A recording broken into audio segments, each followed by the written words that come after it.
Real times network presents.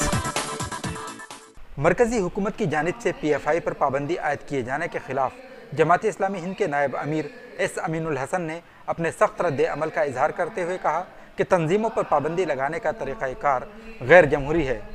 उन्होंने कहा कि जमहूरियत में किसी भी तंजीम और किसी भी फ़र्द को इजहार राय और तनक़ीद का हक़ हासिल होना चाहिए। हमारे ख्याल से पाबंदी किसी प्रॉब्लम का सलूशन नहीं है।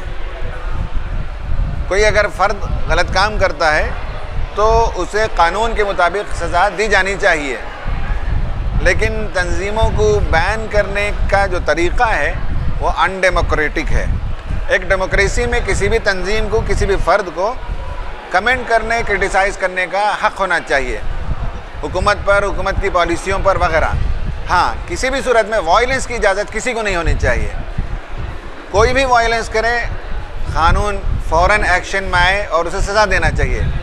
लेकिन हम देखते हैं हमारे मुल्क में कि कई लोग वायलेंट बातें करते हैं और पूरी एक कौम को ख़त्म करने, उनकी सफाया करने, उनके ख़िलाफ़ नफ़रत की बातें करते हैं, तो उनके ख़िलाफ़ कोई कार्रवाई नहीं होती। और सेलेक्टिवली अगर किसी एक कौम या एक तबके के लोगों पर कार्रवाई होती है तो इसमें इंसाफ नज़र नहीं आता। इंसाफ का तकाज़ा ये है कि कोई भी एक्सट्रीमिज़म का शिकार हो, फ़िरक़ावारियत करे, वो किसी भी मज़हब से मुताल्लिक़ हो, तो सबके लिए एक सा कानून होना चाहिए।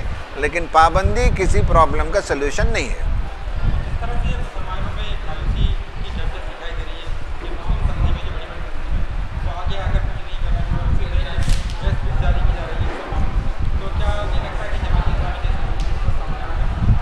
मैंने अभी गुफ्तगू की हमारे कारकुनों के दरमियान, उसमें मैंने बताया कि एक तबका है मुसलमानों में जिनमें से बड़ी मायूसी पाई जाती है। उसकी एक वजह यह भी है कि उन्हें नहीं मालूम है कि इस मुल्क में मुख्तलिफ़ जमातें, मुख्तलिफ़ तंजीमें क्या क्या काम कर रही हैं। हर काम को व्हाट्सएप में हर काम के लिए व्हाट्सएप में उसे पोस्ट करना और उसका इश्तिहार देना, ये हम सही नहीं समझते। लेकिन मुल्क के अंदर कितनी जमातें हैं, कितने ऑर्गेनाइजेशन हैं जो मुख्तलिफ़ उमूर में, मुख्तलिफ़ मैदानों में काम कर रहे हैं। जमात इस्लामी भी अपना काम कर रही है, उसका एक लीगल सेल है, तो लीगल एक्टिविटीज़ भी देखती है, खिदमत खल्क़ का काम भी करती है और हुक्मरानों तक अपनी बात भी पहुंचाती है। गैर मुस्लिमों से ताल्लुक़ात को मजबूत बनाने के लिए उसके कई फोरम्स मौजूद हैं। तो काम तो बहुत हो रहा है, लोगों की वाक़फ़ियत नहीं होती तो वो मायूस हो जाते हैं। वाज़ेह रहे कि हुकूमत की जानिब से PFI पर पाबंदी लगाए जाने के बाद से मिली तंजीमों और मारूफ शख्सियात की जानिब से सख्त रद्द अमल सामने आ रहे हैं। रामपुर से रियल टाइम्स नेटवर्क की ख़ास report. Please like, share and subscribe real times network.